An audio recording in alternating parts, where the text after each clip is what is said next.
नमस्कार दोस्तों, आप सबका स्वागत है हमारे इस नए वीडियो में। इस वीडियो में हम देखेंगे कौन-कौन से नेचर बेस्ड सॉल्यूशंस में होते हैं, जिसमें फॉरेस्ट और फॉरेस्ट्री के अंदर ऐसे कौन-सा ऑप्शंस है, जिनके थ्रू कार्बन क्रेडिट को अर्न किया जाता है। आइए हम देखते हैं। सबसे पहला ऑप्शन जो हमारा है, वो है जो ऑलरेडी एक्जिस्टिंग हमारे फॉरेस्ट हैं, उनको प्रोटेक्ट करना और उनको रिस्टोर करना। इसके थ्रू भी काफ़ी कार्बन क्रेडिट को अर्न किया जा सकता है। दूसरा जो हमारा ऑप्शन रहता है, वो होता है सस्टेनेबल फॉरेस्ट मैनेजमेंट। इसका सिंपल सा मतलब है कि इकोलॉजी, इकोनॉमी और सोशल कल्चर इन तीनों पॉइंट्स को बैलेंस बनाते हुए हम जो फॉरेस्ट को मैनेजमेंट करते हैं, तो उस चीज़ को सस्टेनेबल फॉरेस्ट मैनेजमेंट बोलते हैं। तो इसका मतलब क्या होता है, हम फॉरेस्ट के अराउंडिंग कुछ लेयरिंग्स बना देते हैं कि जैसे first layer, second layer, third layer.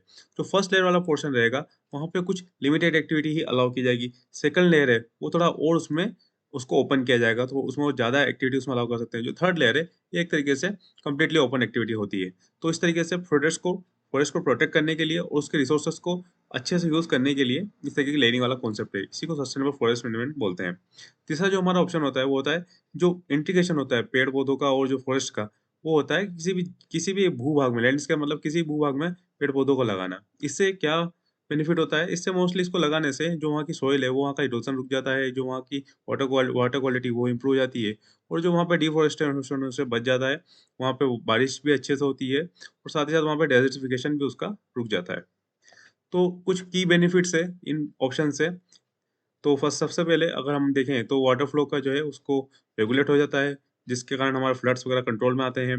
दूसरा जो हमारा ऑप्शन रहता है जो control of disease and paste, मतलब जो डिजीज़ जो जो माइग्रेट कर जाती है फॉरेस्ट से, वो वहाँ पे रुक जाती है। जैसे कि हमने देखा है कोरोना किस तरीके से जो जंगल में रहने वाले जो पेट्स थे, उनसे निकल के यहाँ पे आया था ह्यूमन्स बीइंग में। तो उस तरीके की जो एक्टिविटीज़ है उनको वो काफ़ी कम हो जाती है।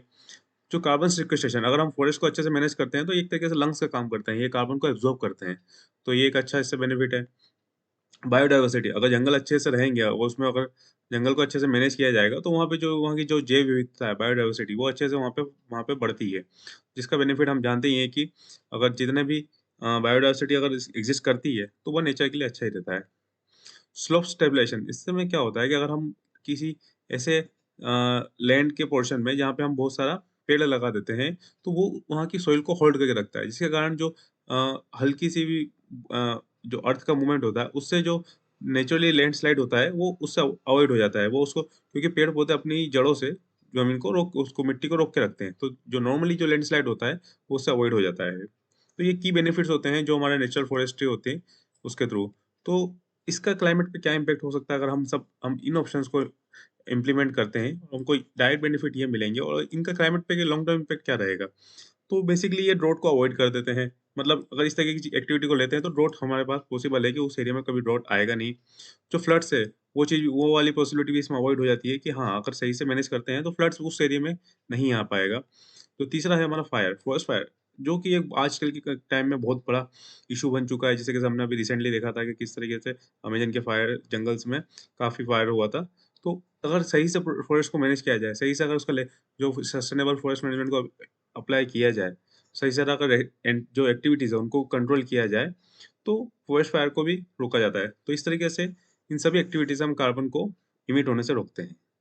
तो ये था हमारा फॉरेस्ट एंड फॉरेस्ट्री का नेचर बेस्ड सॉल्यूशन के अंदर कि किस तरीके से नेचर फॉरेस्ट एंड फॉरेस्ट्री के थ्रू नेचर बेस्ड सॉल्यूशन में हम कार्बन क्रेडिट को अर्न कर सकते हैं। कौन-कौन से ऑप्शन है और उनमें उनका मतलब क्या होता है। आगे आने वाले वीडियो में हम देखेंगे और कौन से नेचर बेस्ड सॉल्यूशंस है, उनको डिटेल में देखेंगे। Okay, thank you.